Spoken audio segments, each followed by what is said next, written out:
repito que podemos ir empezando. Y me gustaría preguntar si hay alguna pregunta respecto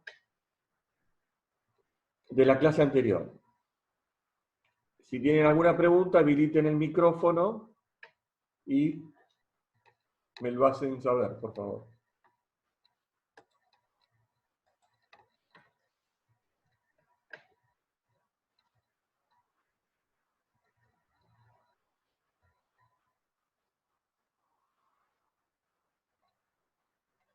No quedó ninguna duda, estuvieron viendo, estuvieron practicando.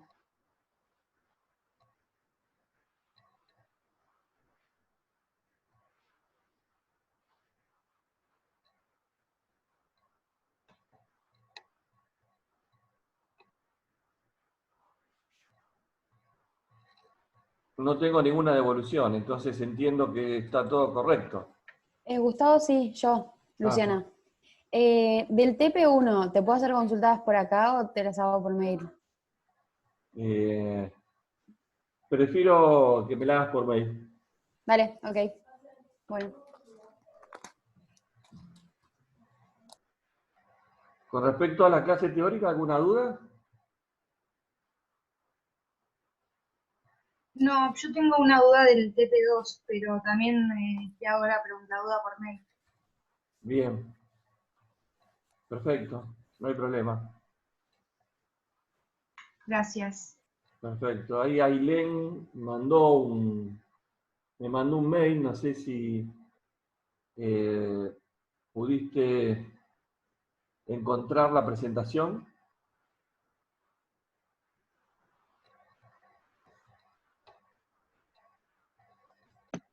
Sí, la pude encontrar bien. Pasa que la quería tener para hoy un poco vista antes de la clase, por eso te había pedido, pero lo busqué por mi mail y lo encontré. Muchas gracias. Bueno, entonces a nadie le pasa nada, ¿verdad? Gustavo, respecto de lo que vos me habías puesto recién en el mail, que yo estoy teniendo dificultades para poder bajármelo, pero vos me habías puesto que también podíamos usar Excel, ¿puede ser? Sí, sí, vamos a ver los dos. La diferencia entre WinQSB y Excel es que WinQSB es un programa pedagógico para la enseñanza de esta materia. Y Excel es un programa que tiene particularmente un, un macro, o una macro, mejor dicho, que se llama Solver y que permite resolver la mayoría de los problemas que vamos a hacer. Toda nuestra materia, toda, absolutamente toda, incluyendo lo que da Enrique, se puede resolver en Excel. Absolutamente toda. No hay nada que no se pueda resolver en Excel. Lo que sucede es que Excel es, digamos, muy personal, el uso de una planilla y la configuración de una planilla de cálculo para resolver un problema tiene una visión muy personal. La construcción, obviamente que el camino para resolverlo y el resultado es el mismo, pero cada uno tiene en mente una visión de una planilla diferente para expresar un problema. En cambio, por ejemplo, el WinQSB ya representa la matriz de carga. Bueno, después lo veríamos, no sé si se los presenté, yo creo que sí, ¿no? Con la parte de toma de decisiones, creo que lo estuvimos viendo, ¿verdad? Así que bueno, vamos a empezar la clase de hoy. Habíamos quedado en esta presentación y había quedado claro cuál era el valor de lo que nosotros llamamos CJ menos ZJ y fundamentalmente la interpretación de esos CJ menos ZJ en aquellas variables no básicas para tomar decisiones respecto de la certeza en este tipo de modelos determinísticos. Algunas cosas a tener en cuenta son que cuando se resuelve el simplex en las sucesivas iteraciones, el pivot no puede ser nulo o negativo, porque de alguna manera habría un problema de que el funcional crece sin límite. El pivot siempre debe ser positivo. Ninguna de las variables básicas, es decir, ninguna de las variables que está en el vector xk, tiene que tener un valor en el vector b igual a 0. Eso sería el caso de una solución degenerada. Y otra de las cosas que habría que tener en cuenta es que puede aparecer un cj menos zj en una variable no básica igual a 0. Si aparece esa circunstancia, entonces estamos en presencia de una solución alternativa. Son las tres consideraciones que deberíamos tener en cuenta a la hora de leer la última matriz del simple o desarrollar el modelo simplex o el algoritmo del simple. Volviendo al caso que nos ocupa, habíamos resuelto un caso de una planificación, ustedes recuerdan, planificación de la industria típica, cuantificando la cantidad de producto a desarrollar, a producir semanalmente, con una función maximizante de beneficio y con unas restricciones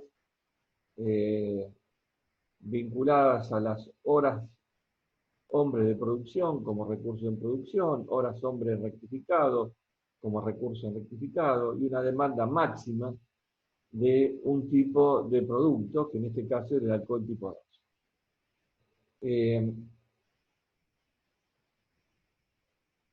Si ustedes recuerdan, todas las restricciones, todas, eran de tipo menor o igual.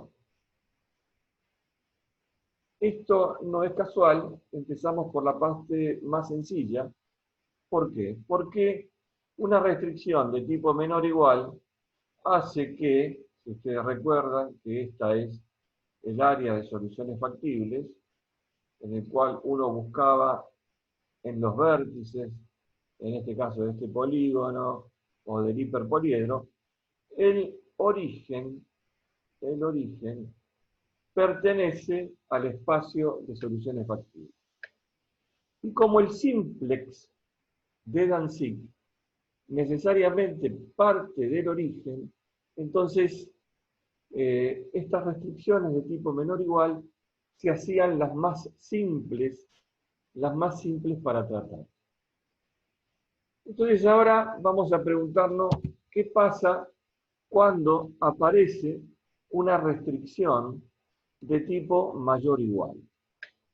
Entonces, en términos generales, cuando aparece una restricción de tipo mayor o igual, el origen no pertenece al espacio de soluciones factibles. Es decir, para un ejemplo cualquiera, por ejemplo, estas restricciones son de menor o igual, estas son de menor o igual, estas dos, y esta de mayor o igual. Entonces, el área de soluciones factibles es la sombreada. Fíjense que el problema tiene solución porque hay a priori una formación de un espacio de soluciones factibles, pero el origen no pertenece a ese espacio, queda fuera. Entonces, ¿cómo hacemos si necesariamente el simple de Danzig parte del origen? Bueno, Danzig lo resuelve, y lo resuelve de una manera sumamente elegante.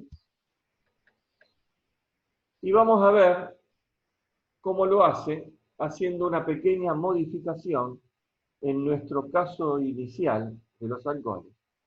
Y lo que vamos a decir es que el gerente comercial, por algún motivo, ahora nos plantea que cuando nos hizo la primera consideración de demanda máxima de alcohol tipo 2, en realidad se equivocó y nos quiso decir demanda mínima.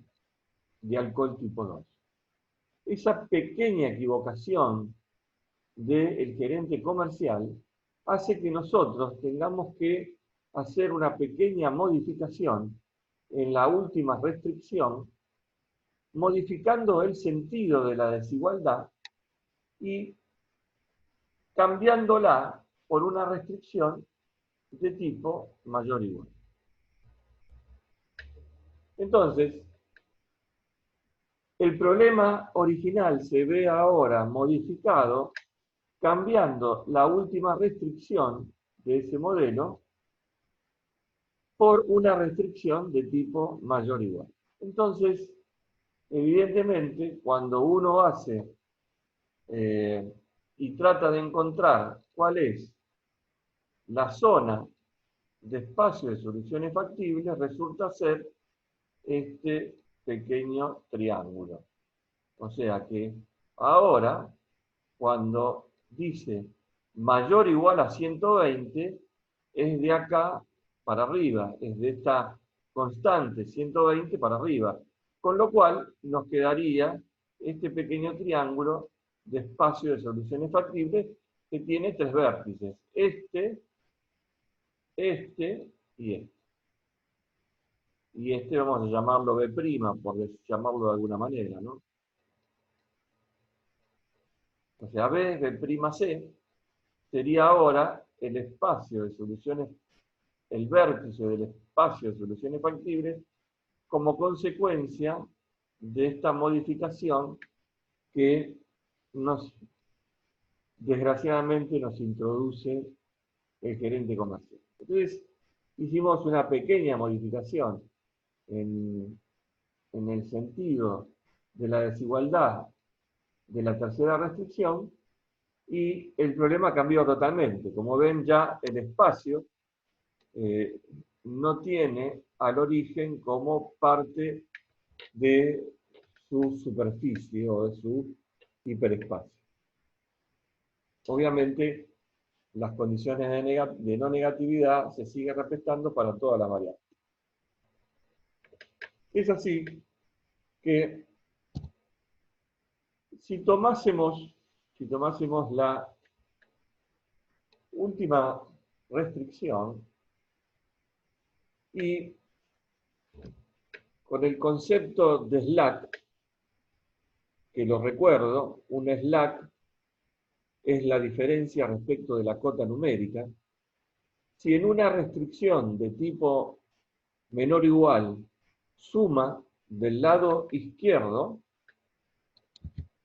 en una restricción de tipo menor o igual suma del lado izquierdo para transformar en una igualdad, entonces en una restricción de mayor o igual debe restar para lograr la diferencia respecto de la cota numérica. Pero acá tenemos una incompatibilidad que deberíamos resolver. Si esto vale 0 en el origen, y esto vale 0 en el origen, ¿cuánto vale ese 3? Bueno. Menos 120. ¿Cómo? Menos 120. Bueno, muy bien. Si vale menos 120, estamos fuera del concepto de no negatividad para todas las variables. Entonces, ¿cómo resuelve esto Danzig? Incorpora lo que se llama una nueva categoría de variable denominada variable artificial. Esta variable artificial se agrega en toda restricción de tipo mayor o igual y en toda restricción de igualdad. O sea, en una restricción de tipo mayor o igual, del lado izquierdo de la igualdad o de la desigualdad se debe restar un slack y sumar una variable artificial, que se representa como lo estamos viendo en la pantalla. ¿Bien? Entonces, en estas condiciones, cuando esto vale 0, A1 vale 0, A2 vale 0, y S3 vale 0, A1 vale 120. Entonces, las coordenadas del origen ahora cambian. ¿Y cómo cambian? Y bueno, ahora las coordenadas del origen son x1 igual a x2 igual a S3 y esto es igual a 0,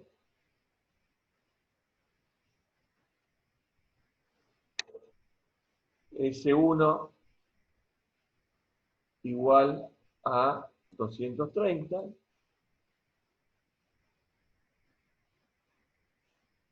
S2 igual a 250, A1, que es la artificial de la restricción de demanda, igual a 120, y obviamente vamos a ver el Z. Vamos a ver el Z. Pero por lo pronto, lo que sabemos es cuál es el valor de cada variable en el origen.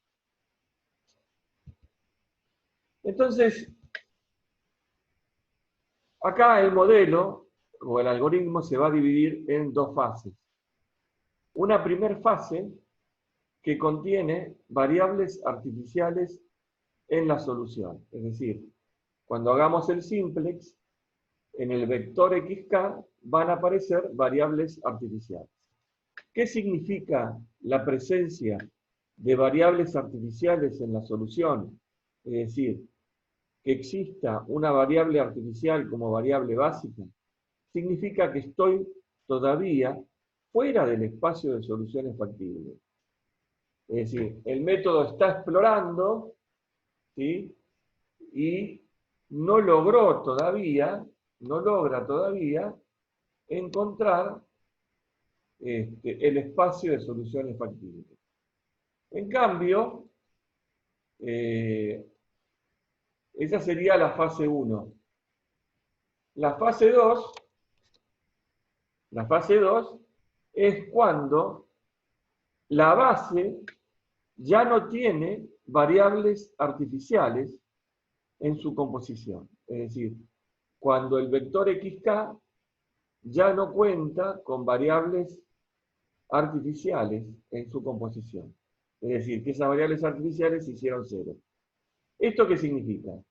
Significa que la exploración que hace el simplex ha tocado algún vértice del espacio de soluciones factibles, y entonces ahí, inmediatamente, las variables artificiales carecen de sentido. Y ahí empieza nuevamente el problema. ¿Qué quiere decir que empiece nuevamente el problema? Quiere decir que nuevamente con el simplex exploro los vértices, pero ahora dentro del espacio de soluciones factibles, tratando de encontrar el óptimo. Entonces, algunas cosas para que quede claro. Si la desigualdad es de tipo menor o igual, sumo una variable slack del lado izquierdo de la desigualdad. Si la desigualdad es de tipo mayor o igual, resto una variable slack y sumo una variable artificial del lado izquierdo de la desigualdad. Y si es una igualdad, tengo que sumar una variable artificial del lado izquierdo de la desigualdad. Es así como se construye el concepto de formato estandarizado o normalizado para poder construir la primera matriz del simplex de Danzig. Una de las cosas, entonces, que deberíamos hacer es lo siguiente. Hablamos sobre cómo quedarían entonces las restricciones en su formato normalizado. Obviamente, producción era una restricción de tipo menor o igual, sumamos un slack. La rectificada era una restricción de tipo menor o igual, sumamos un slack. Y demanda era una restricción de tipo mayor o igual, con lo cual restamos un slack y sumamos una artificial. Y después, obviamente, igualamos, porque esa es la condición para el concepto de normalizado, a la cota numérica o al término independiente o al RHS. Entonces, ahora, ¿cómo incorporamos estas variables slack y artificiales en el funcional? Bueno, la variable slack, independientemente de que sea una restricción de tipo menor o igual o de tipo mayor o igual, siempre va con un CJ igual a 0. Siempre. La slack va con un CJ igual a 0. Es esto que tenemos acá. Ahora, ¿con qué coeficiente incorporo a la variable artificial? Bueno, lo incorporo con un coeficiente que penalice al funcional de una manera tal que lo obligue a evolucionar hacia un mejor valor.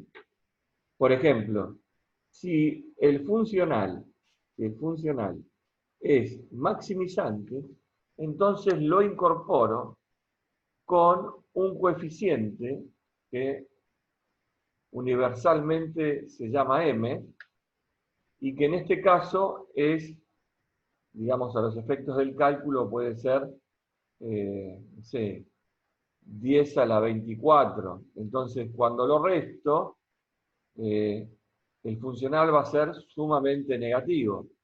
Cuando esto vale 0, esto vale 0, esto vale 0, esto vale 0 y esto vale 0, el funcional va a valer menos m por 120.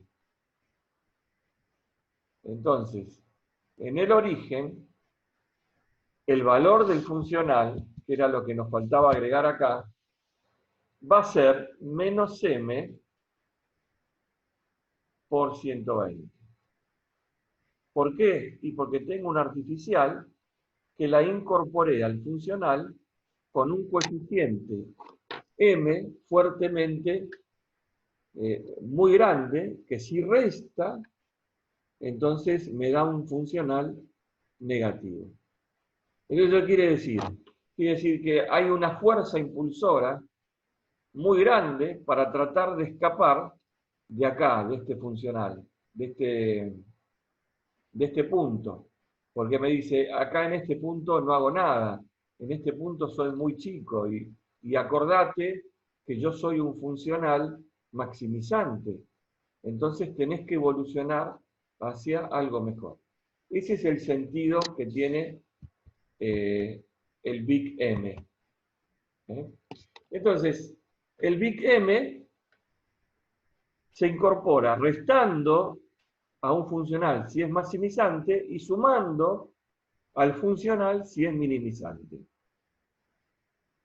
Claro, como es muy grande, entonces si es minimizante, en el origen me da un número muy grande, y entonces lo que me está diciendo es, yo quiero un funcional mucho más chico. Entonces tengo una manera de decir, esta primera solución no me sirve. ¿Está claro? ¿Cómo procedemos con esto? Bueno, procedemos con este formato normalizado de la misma manera que procedíamos anteriormente con la primera matriz del simplex. Es decir, construimos la primera matriz del simplex, pero ahora agregamos una columna más, que es la variable artificial. Entonces acá lo que vamos a poner son las variables distintas de ceros en el origen. Las variables distintas de cero en el origen son S1 230, S2 250 y A1 120. Y acá vamos a poner cuál es el coeficiente de S1, S2 y A1 en el funcional, que es la columna CK, que va a ser 0, 0 y menos M, que es este menos M. Y después, bueno, trasladamos toda la matriz de coeficientes tecnológicos, que es esta matriz.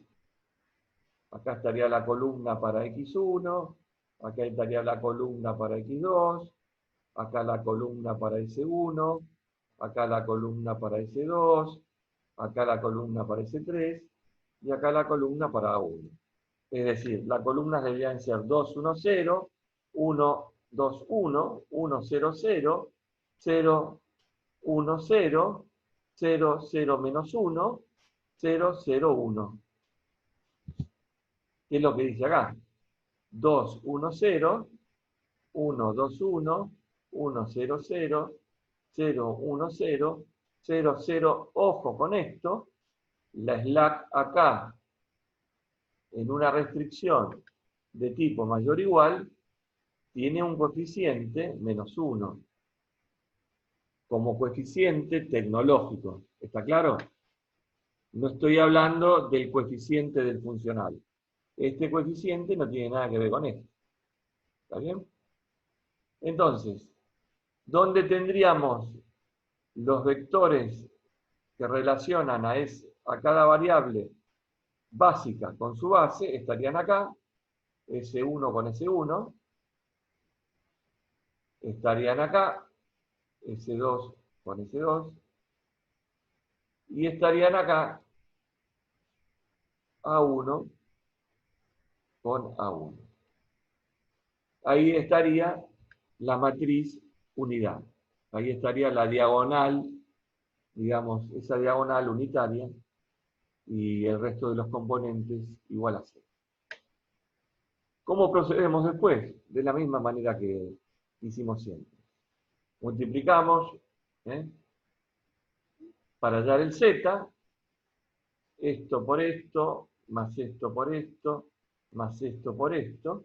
Fíjense que 0 por 230 es 0, más 0 por 250 es 0, y menos m por 120 es menos 120m o menos m por 120.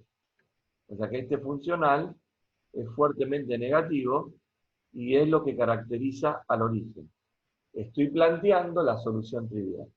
Y bueno, y acá multiplico, ¿no es cierto? Para cada columna, es decir, este vector por cada columna, y entonces me va a dar el ZJ, me va a dar para toda esta fila.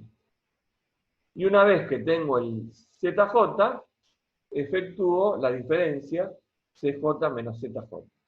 Y me da acá 3, 5 más M, 0, 0, menos M, 0. Obviamente que las variables básicas tienen un CJ menos ZJ igual a 0, porque ya están en la base, no tienen la oportunidad de entrar a la base. Y vuelvo a plantearme lo siguiente, como hicimos cuando aplicamos el algoritmo del SIM. Hay de esa fila CJ menos ZJ, ¿hay positivos? Sí, ¿cuáles son? Este 3 y este 5 más M. Bueno, ¿cuál voy a elegir como variable de entrada? El de mayor valor absoluto.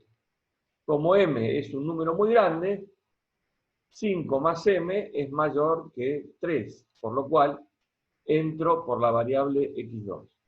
O sea que si entro por la variable X2, ahora tendré que dividir 230 por los coeficientes tecnológicos de esta variable X2, es decir, 230 dividido este 1, 250 dividido 2, perdón, acá es 125, ¿está bien? 125, y 120 dividido 1, que es 120. Con lo cual voy a elegir la de menor phi sub k, que corresponde a 120. Y entonces acá aparece el número pivote. Fíjense que ya en la primera matriz, la segunda, ya me desaparece la variable artificial. Si ustedes se fijan en el gráfico,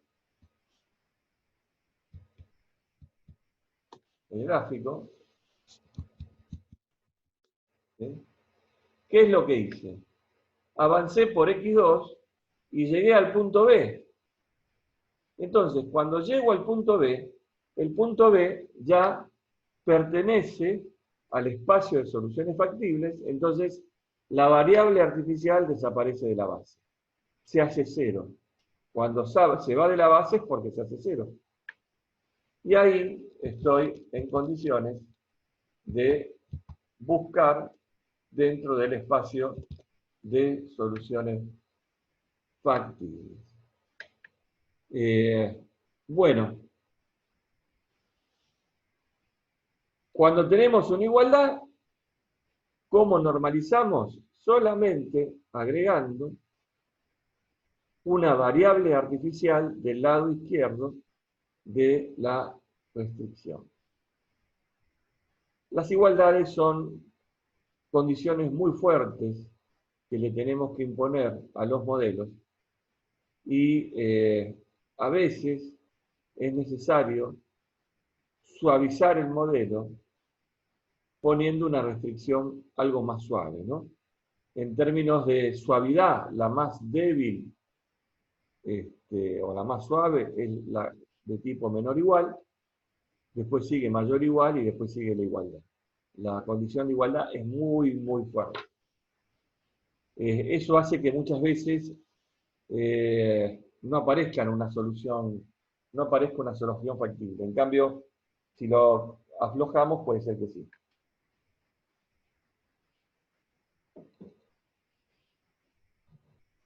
Bueno, entonces, antes de empezar con otro tema, o con otro tópico de este tema, me gustaría saber si se entendió. Si hay alguna pregunta que quisieran hacer.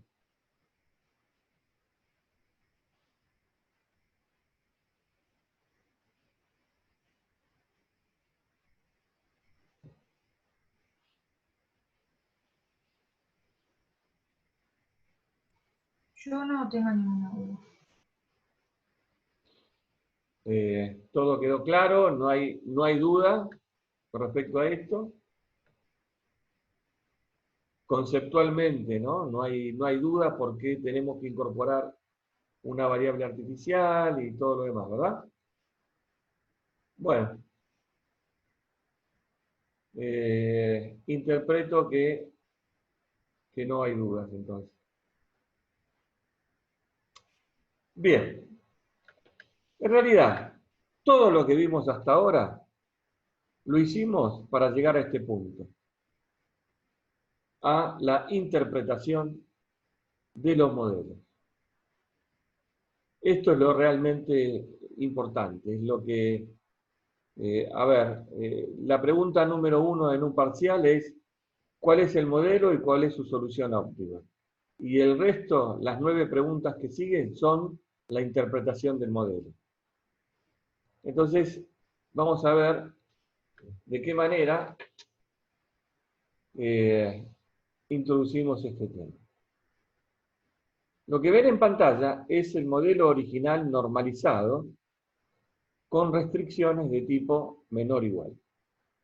Es el modelo que empezamos a ver la primera clase de programación lineal, pero en el formato que nos exige el simplex de Danzig, con sus restricciones de no negatividad, y etcétera. Incorporación al funcional, las variables slack, y todo lo que venimos aprendiendo hasta ahora.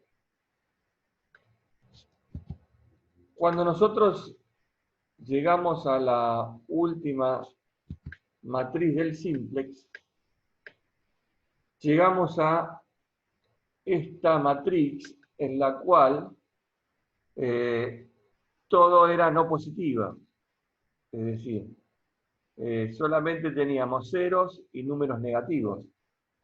Y habíamos interpretado este concepto del costo de oportunidad, ¿sí?, para las variables slacks, que tienen un nombre particular y se denominan Jadon Price, o precio sombra de los recursos. Vamos a ver qué sucede si trabajamos sobre, por ejemplo, esta variable slack, que es una variable no básica, y que, al ser no básica, es igual a 0, y nos estaría diciendo que el recurso que representa, que son las horas hombre de por semana en producción, sobrantes, en este caso, es igual a 0. Es decir, que el recurso se utilizó totalmente, por lo tanto, el recurso está absolutamente agotado. Lo mismo pasa con S2, que es la representación del recurso rectificado. Siendo su slack igual a 0, nos estaría diciendo que el recurso está totalmente agotado. Ya habíamos visto esta interpretación del CJ menos ZJ para cada una de esas dos variables. Y ahora lo que vamos a ver es qué representa cada uno de estos números, que son coeficientes tecnológicos, en esta columna.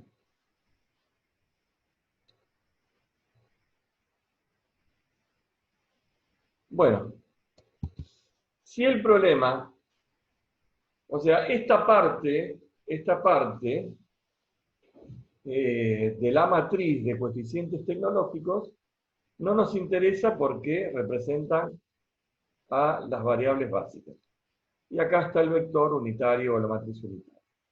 Los que nos va a interesar son los coeficientes tecnológicos en las variables no básicas. Y en particular, como habíamos dicho, vamos a analizar estos coeficientes tecnológicos para, por ejemplo, S1. ¿Qué significa este 2/3? Significa lo siguiente. Si el recurso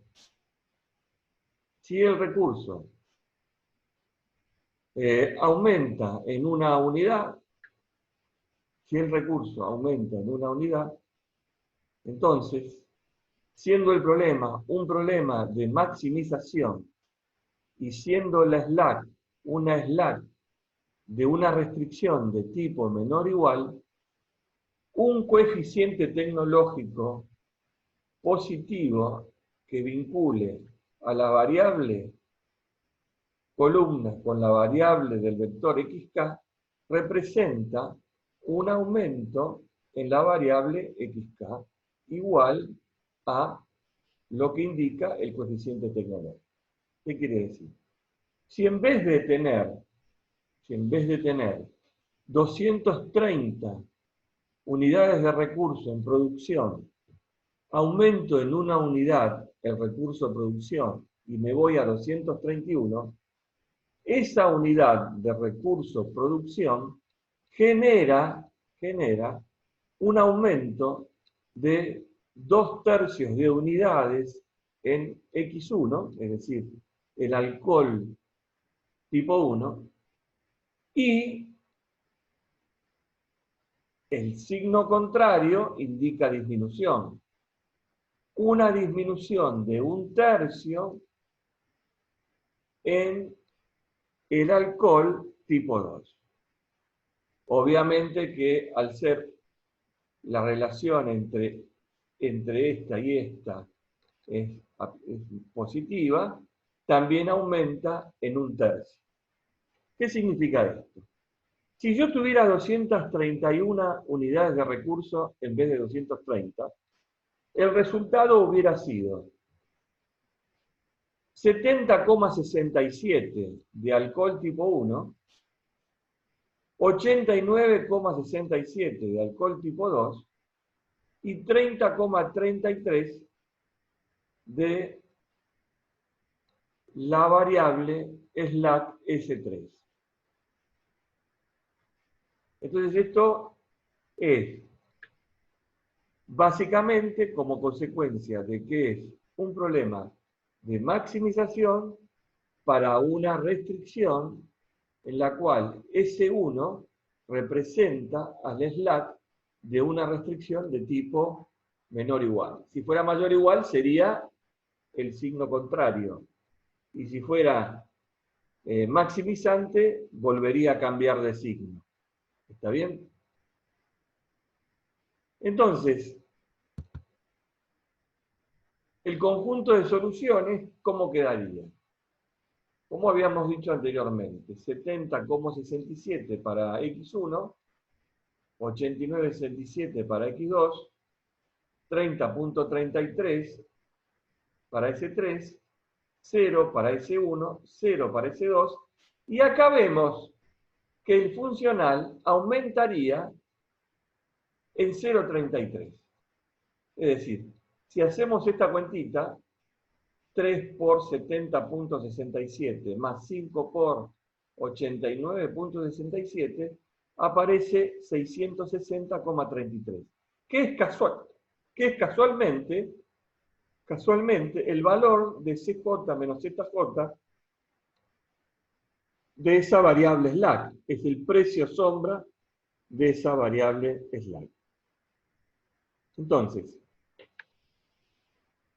el costo de oportunidad de una variable SLAC que se denomina shadow price o precio sombra del recurso, y en términos generales, para todo valor que representa un costo de oportunidad, ese costo de oportunidad es lo que se modifica el funcional por unidad de modificación de esa variable que está representada en ese costo de oportunidad. Así que bueno, esto es algo muy importante. Lo mismo pasa para, fíjense, para S2. ¿Qué pasa si en vez de tener 2,50 en el recurso rectificado, tengo 2,51? ¿Alguien me lo puede decir?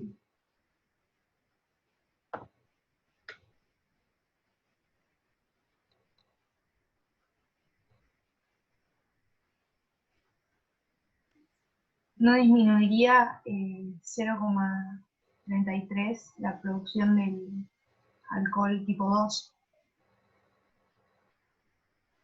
Disminuiría la producción de alcohol tipo 2. No lo veo.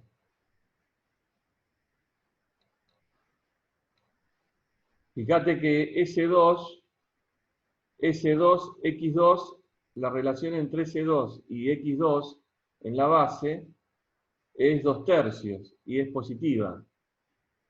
Si aumenta el recurso de 2,50 a 2,51, ¿qué pasaría? No, claro, aumentaría 0,33 en la producción de alcohol tipo 2. 0,67.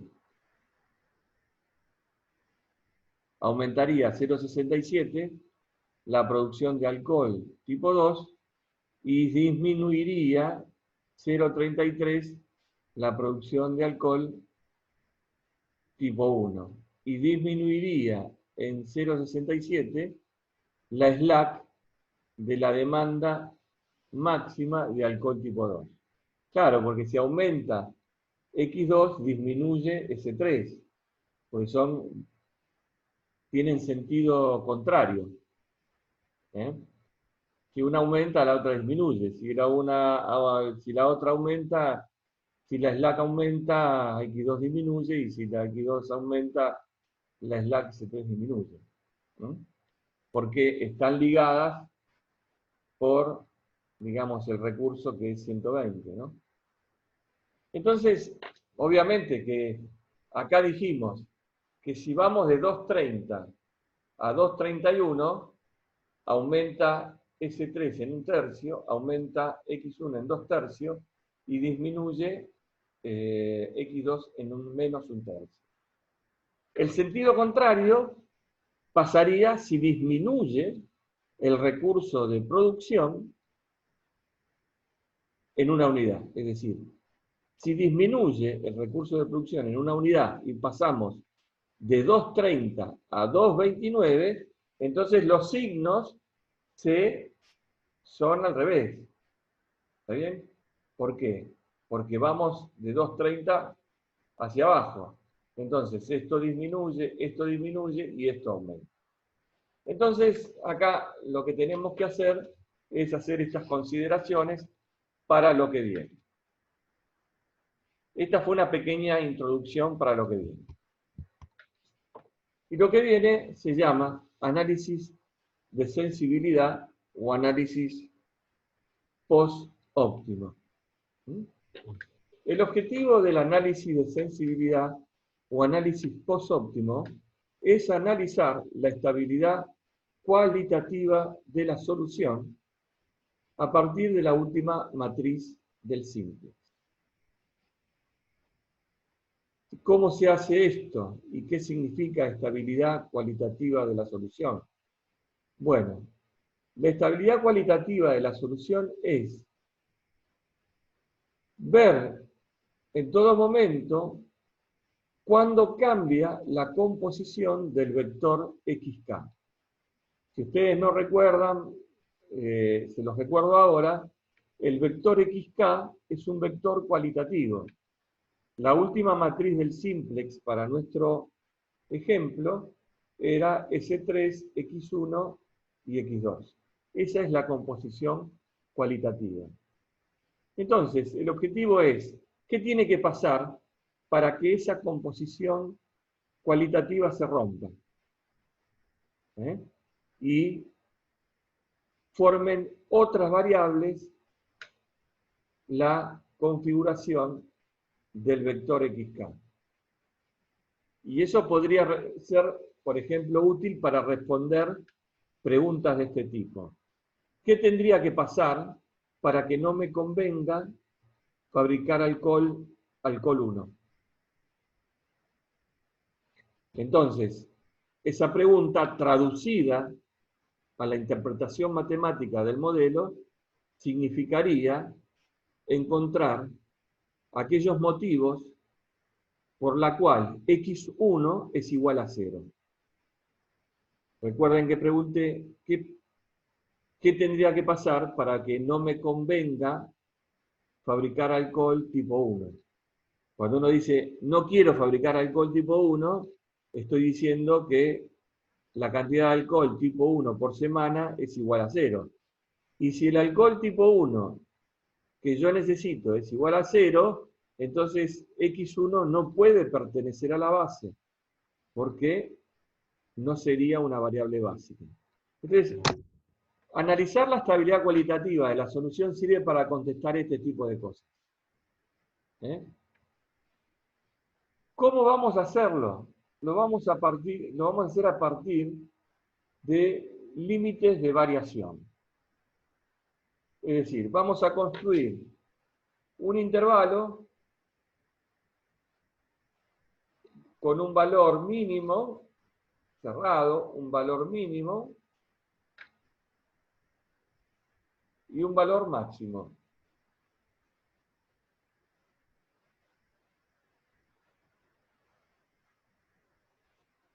Dentro del cual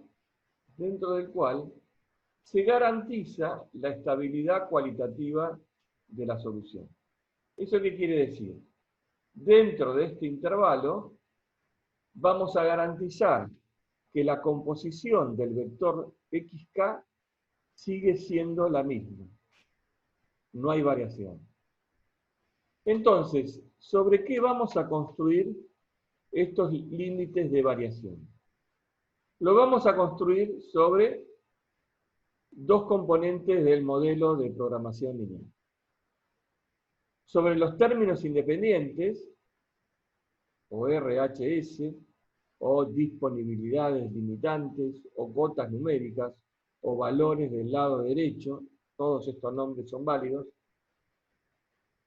y sobre los coeficientes del funcional, sobre los CJ. Entonces, lo que vamos a ver ahora es cómo construimos este análisis a partir de los límites de variación de los términos independientes o right-hand side, perdón. Bueno.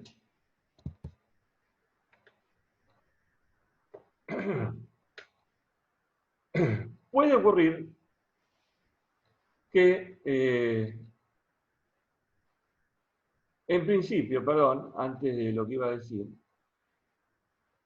lo que vamos a hacer es, cuando tratamos de analizar los valores del lado derecho, analizarlo indirectamente sobre las variables slacks, que si bien no son el recurso, representan la utilización de ese recurso.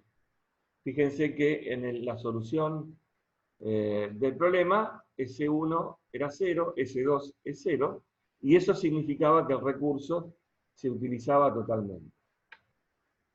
En cambio, S3 era igual a 30, significaba que me faltaban 30 unidades para llegar a la cota numérica de 120, es decir, 30 unidades para satisfacer una demanda máxima total.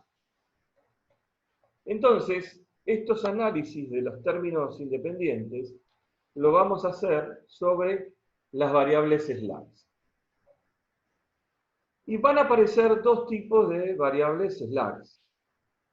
Van a aparecer aquellas slacks que pertenecen al vector xk, es decir, aquellas slacks que son variables básicas y que están en la solución, y aquellas slacks que no pertenecen a la solución del problema, es decir, que son variables no básicas.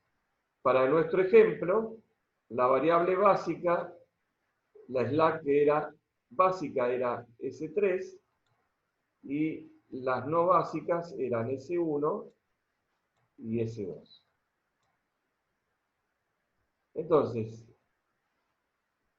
vamos a ver qué pasa con la slack que está en la solución. El caso era que nuestra slack que estaba en la solución valía 30. Es decir, el modelo evolucionaba para producir 90 unidades de alcohol tipo 2.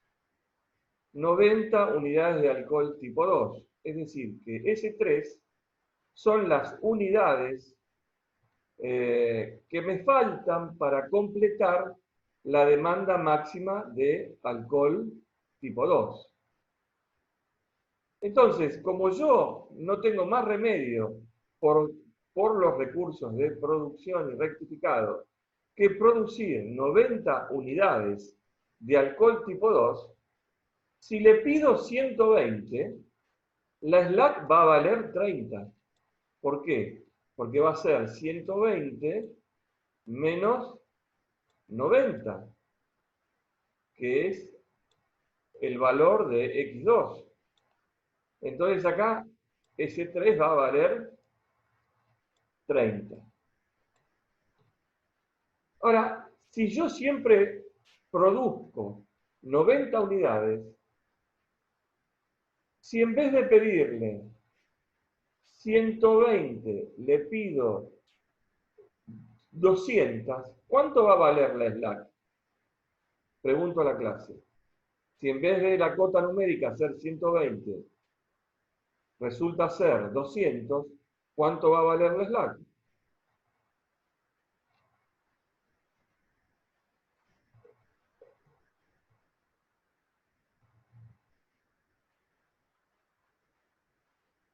Tendrían que hacer la cuenta. 200 menos 90. 110. 110. Y si le pido 1000,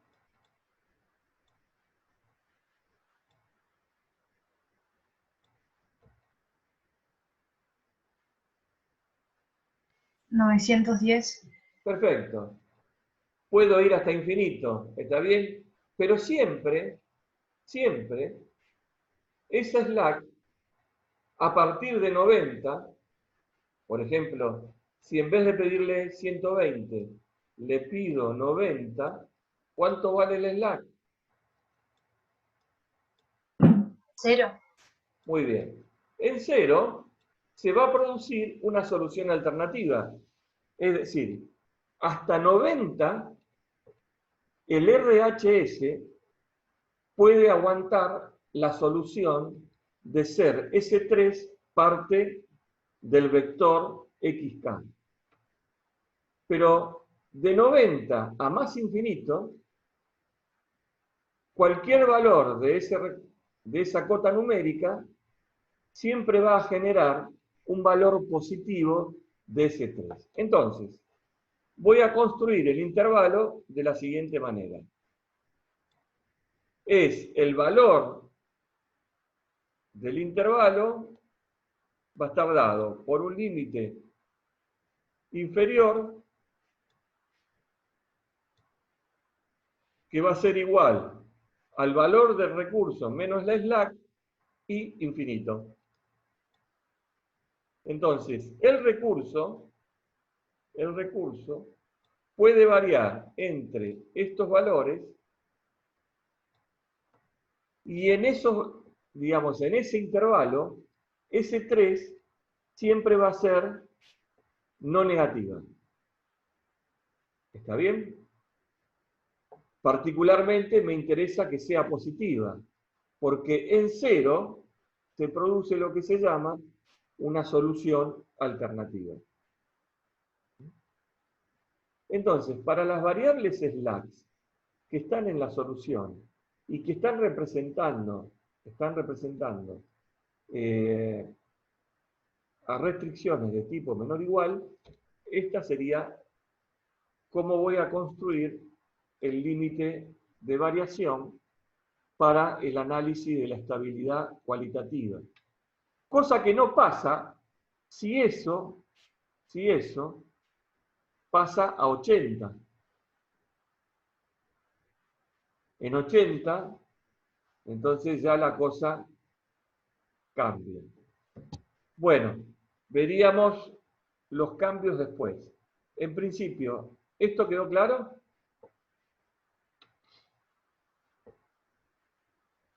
Sí, sí.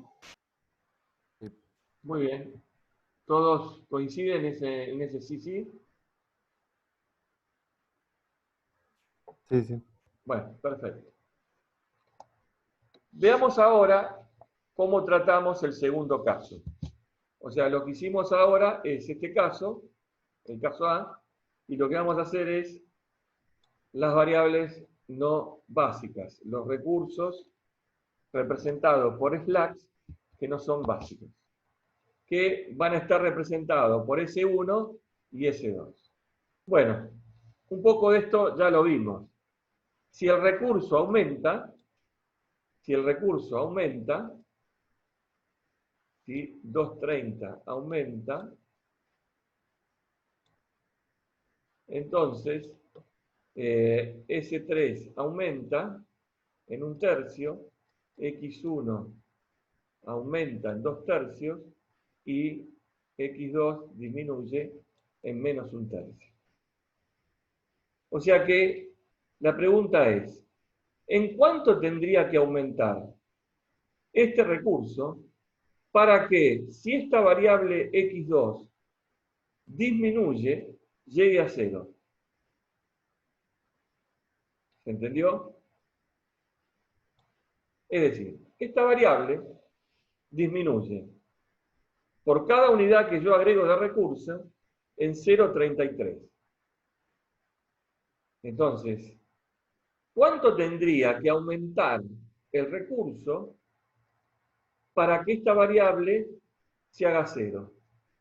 O sea, si disminuye, ¿en qué momento se hace 0? Y bueno, si por cada unidad que aumento disminuye 0,33, ¿sí? Entonces tendrá que ser 90 dividido 1/3 para que esa variable sea igual a 0. Con lo cual tendría que aumentar en 270 unidades.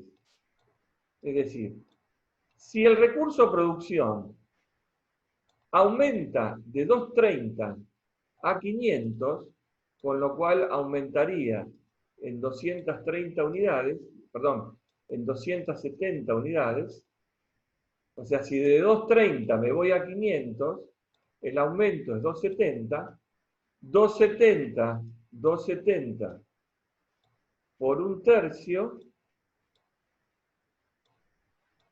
me da ¿cuánto? 90. Como es negativo, es menos 90. ¿Y cuánto valía? Me cuesta escribir, discúlpeme. Menos 90. Menos 1/3, menos 90, es decir, ¿esto cómo sería?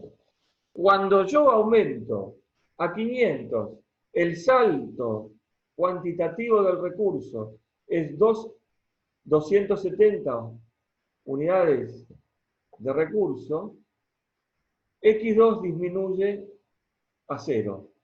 Y si X2 disminuye en 0, ¿qué va a pasar con la estabilidad de la base? Se rompe.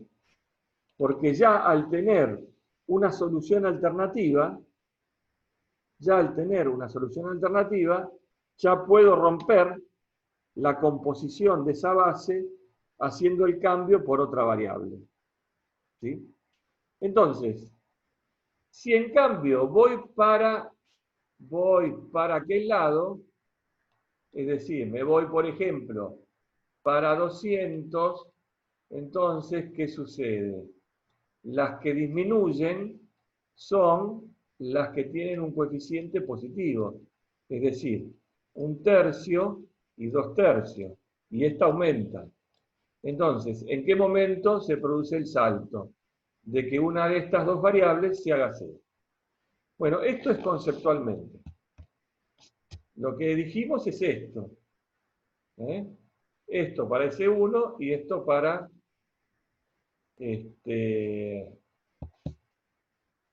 perdón. Esto es para S1, lo mismo podemos hacer para cuando disminuye. Entonces, lo que vamos a hacer es construir un límite que va a tener esta configuración. El recurso puede variar entre este límite mínimo o límite inferior y este límite máximo o límite superior.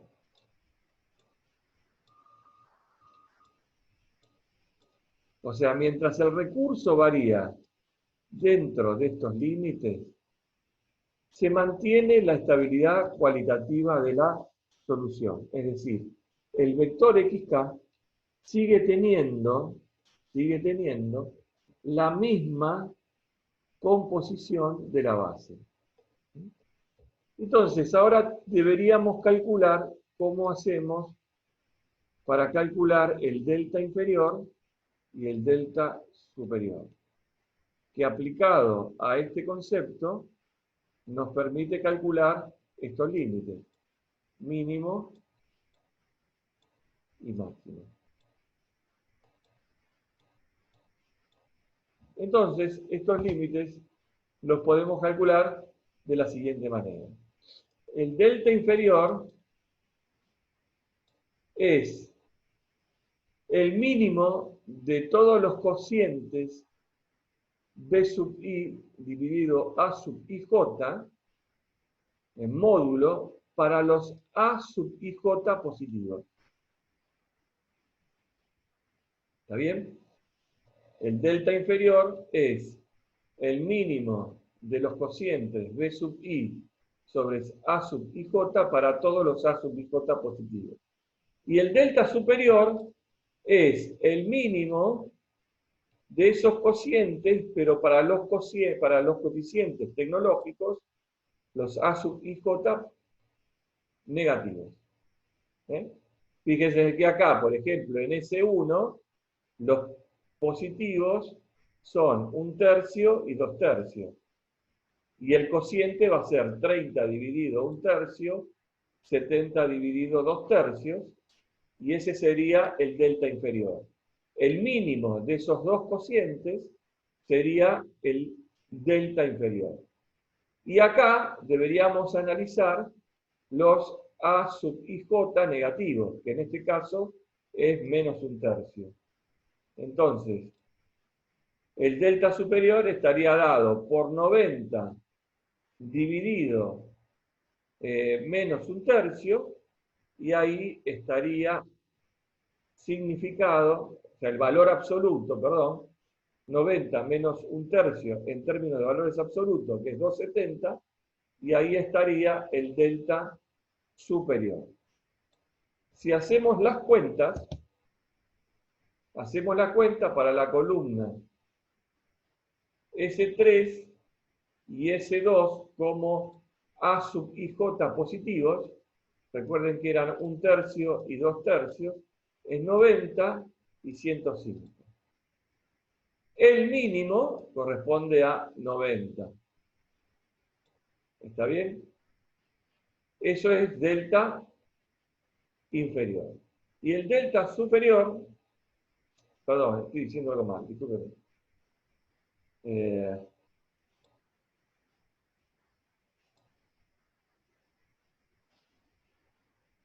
Vamos a borrar. O sea, vamos a aplicar lo que dijimos acá. ¿Sí? Delta inferior es el mínimo del cociente para los A y J positivos. Es 90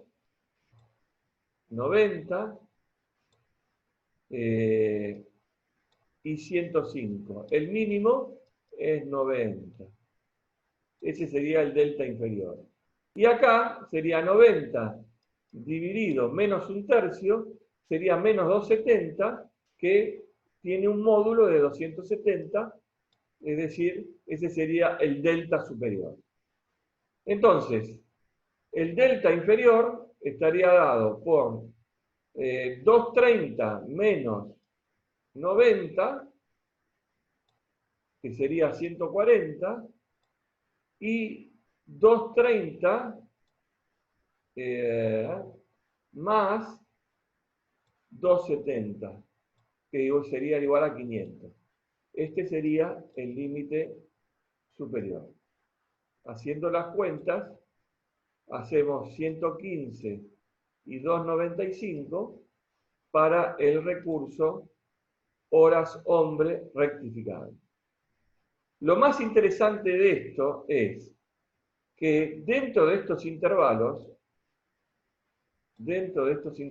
del límite inferior y superior para cada uno, la estabilidad cualitativa de la solución es constante, pero además, dentro de este intervalo, se mantiene constante el costo de oportunidad de ese recurso. Y esto es maravilloso. Esto es absolutamente maravilloso que suceda ahí.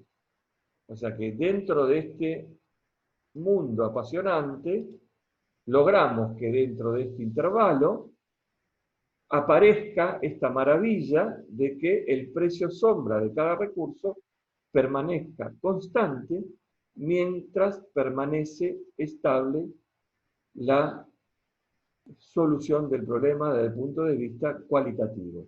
Ojo que dije cualitativo y no cuantitativo, porque el Z va a variar.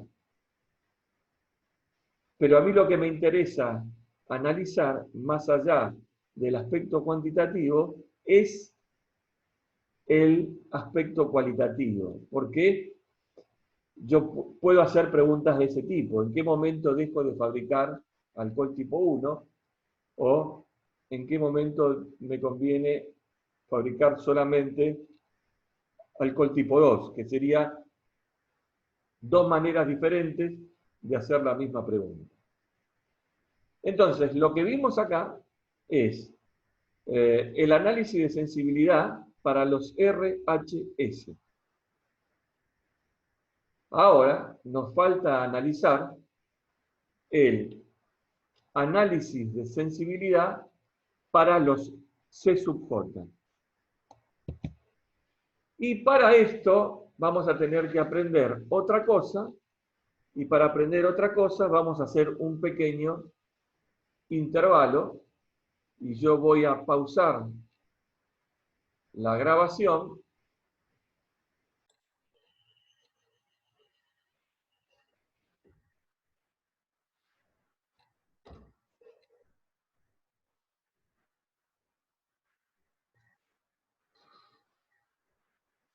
¿Me escuchan? ¿Está todo bien? ¿Puedo comenzar? Sí, sí. Sí, sí. Vamos a ver.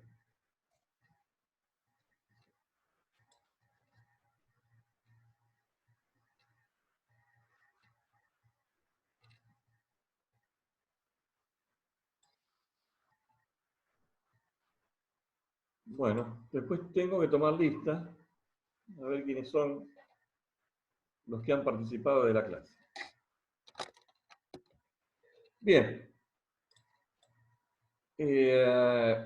Para analizar los límites de variación de los coeficientes del funcional, es decir, los C sub J, tenemos que hacer algo que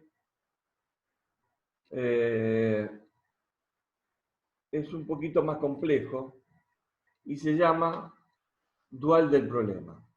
Es decir, los límites de variación para los CJ es mucho más fácil analizarlos en el dual del problema. ¿Qué es el dual del problema? Paso a explicar. Cuando uno plantea un modelo de programación lineal, va construyendo el modelo, define cuáles son las variables de decisión, identifica cuáles son todos los componentes del modelo, los CJ, los recursos, los coeficientes de funcional, los coeficientes tecnológicos, y de esa manera construye una expresión con el formato de un modelo de programación lineal. Esa configuración se llama primal o problema directo, que está representada por una matriz de tipo A y J. Existe una manera de representar el mismo problema, haciendo una transposición matricial con cambio de signo. Esta transposición matricial con cambio de signo da origen a lo que se llama dual. Y en el dual podemos analizar una cantidad de cosas que en el primal hubieran sido mucho más difíciles, entre las cuales podemos analizar, por ejemplo, el análisis de sensibilidad de los C sub J. Es decir, primal o dual es lo mismo. Son dos versiones de un mismo problema. Lo que sucede es que nunca se nos ocurriría plantear un problema en forma directa con el formato de dual. Realmente, quien tenga una mente que pueda transponer una matriz, cambiar el signo y plantear un problema de la realidad con ese formato, yo todavía no me lo he encontrado. Entonces, por ahora, sigue siendo un ejercicio matemático pasar del modelo primal al modelo dual. Vamos a ver cómo se construye el modelo dual. Este es el primal. Era la primera versión. Que también se llama, como les dije, problema directo. El problema directo surge de cómo uno va identificando cada uno de los elementos del modelo de programación lineal. La versión dual se construye de la siguiente manera. Lo que en el primal es un problema con un z maximizante, en el dual es un problema con un z minimizante. Lo que antes era restricciones de tipo menor o igual, en el dual pasan a ser restricciones de tipo mayor o igual. Lo que antes en el primal eran RHS, ahora en el dual son los C sub j del dual. Fíjense, 230, 250, 120 aparecen traspuestos en esta fila. Lo que antes era este vector de coeficientes tecnológicos aparece ahora como este vector de coeficientes tecnológicos. Es decir, en el dual voy a tener tantas restricciones como variables de decisión tengo en el dual, en el primal, perdón. En el primal tengo 2 variables de decisión, en el dual tengo 2 restricciones. Es decir, los coeficientes tecnológicos en el dual es esta columna que se transpone en esta fila y esta columna que se transpone en esta fila. Y el cambio de signo, ¿en dónde está? En que cambió el sentido de la desigualdad. Acá es de menor igual y acá es de mayor igual. Las variables de decisión en el primal pasan a ser las slack del dual. Y las variables slack en el modelo primal pasan a ser las variables de decisión en el dual, que en este caso las vamos a diferenciar poniendo la letra I. Entonces, fíjense que acá estas I1, I2 e I3 en realidad son S1, S2 y S3 en el primal. Y acá va a aparecer S1, restando obviamente S2 en el dual, y esto va a representar a X1 y X2 en el dual, o sea, esta es la equivalencia dual primal de las variables slack en el dual. Entonces, maximizante, minimizante. Fila, columna. Columna, fila. Columna, fila. Lo que antes era menor o igual, ahora es mayor o igual. 3 restricciones con 2 variables de decisión, 2 restricciones con 3 variables de decisión. O sea, siempre estoy transponiendo, es decir, de A sub IJ paso a A sub JI con cambio de signo. ¿Cómo se construye esto? Bueno, cuando trabajo con esta versión,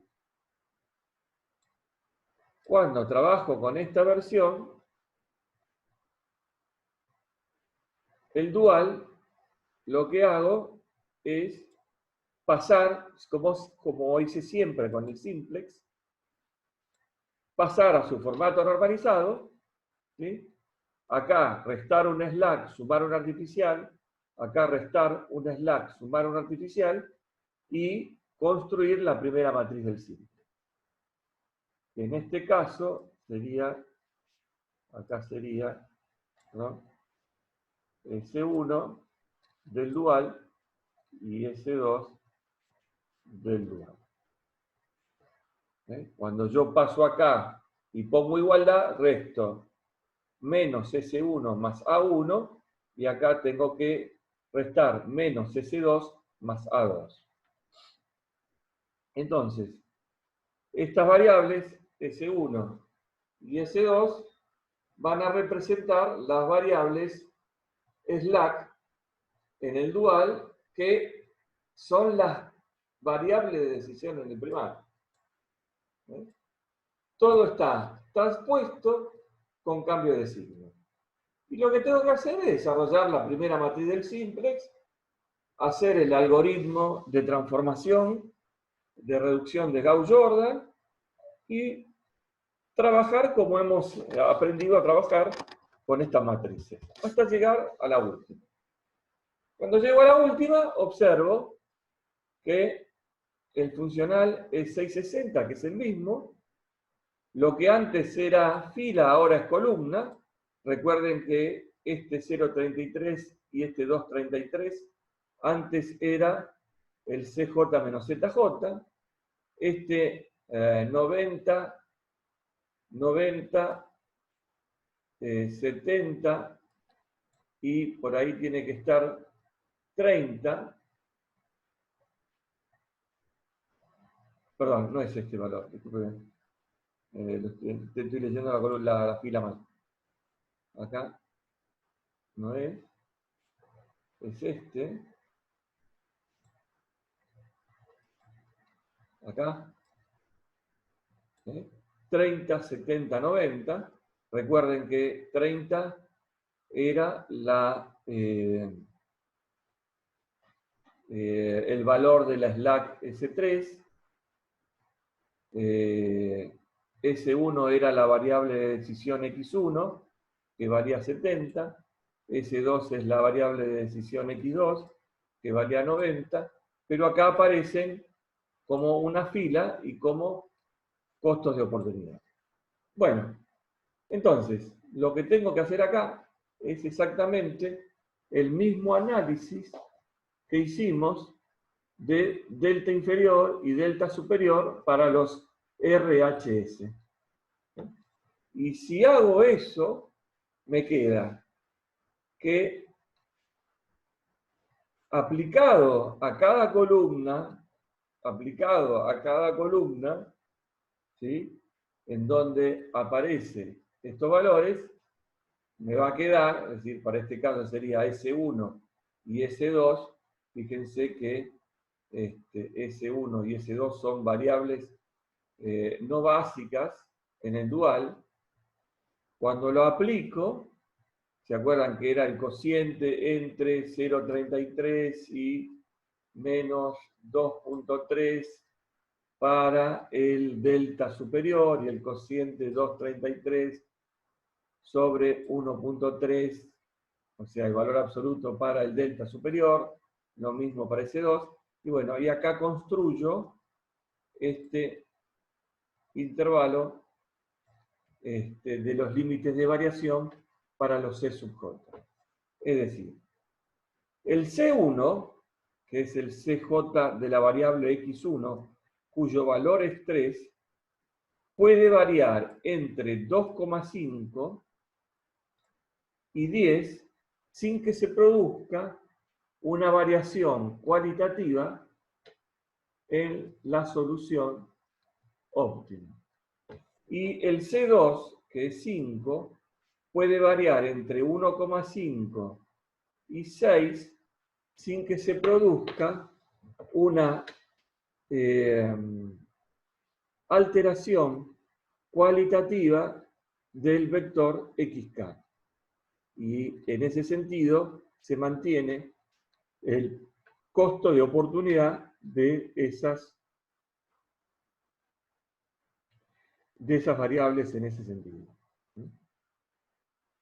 Bueno,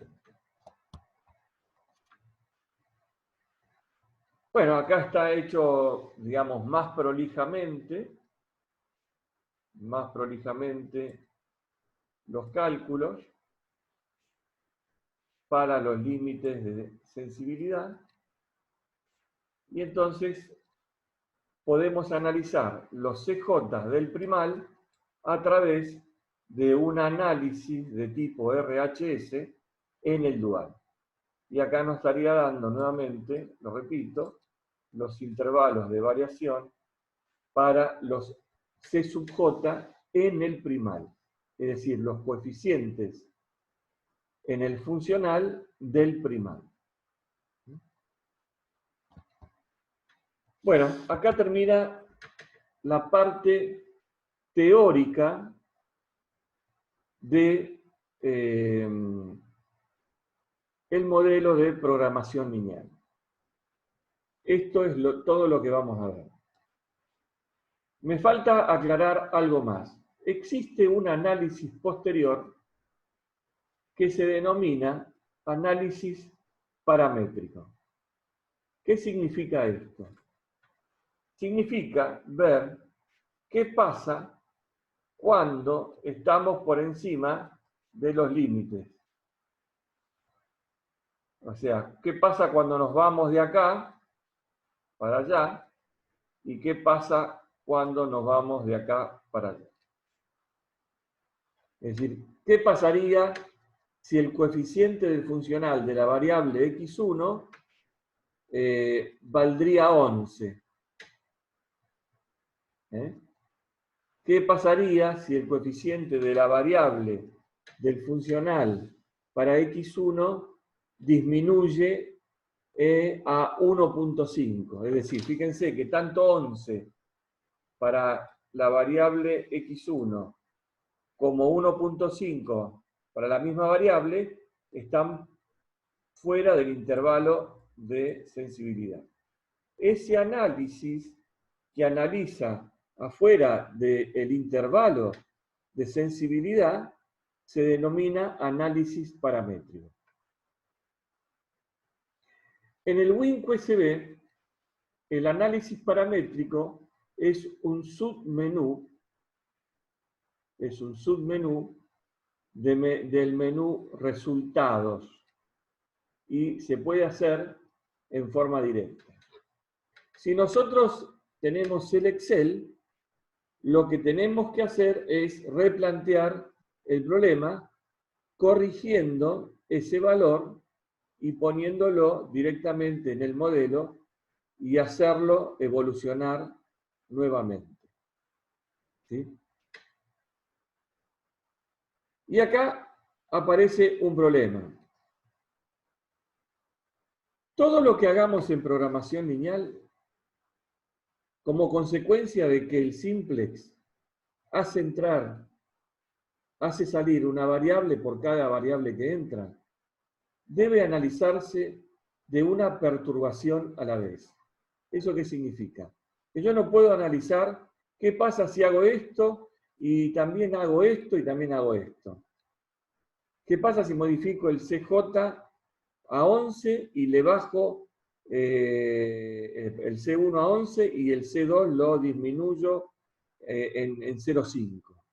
No puedo analizar esas dos cosas juntas, ¿sí? Tengo que hacer un planteo nuevo. Pero sí puedo analizar de a una por vez, de a una variación por vez.